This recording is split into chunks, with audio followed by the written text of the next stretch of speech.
nagpalit ng IPM.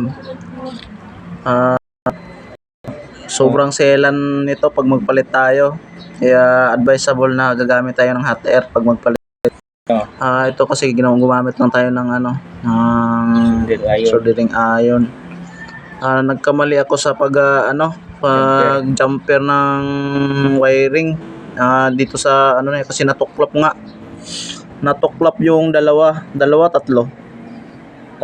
Isa, dalawa, tatlo yung natuklap. Ngayon nagkamali ako sa pag-jumper, kaya baka sabihin nyo namang tanga ako. Huwag naman.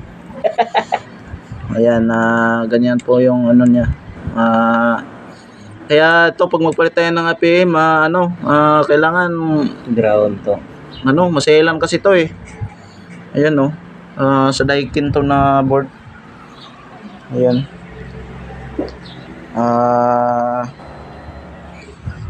Ingat talaga pag ayan buhol-buhol na yung ginawa ko. Buti na lang meron tayong malupit na sa PCB. Ayan. Yan na lang yun, lipat.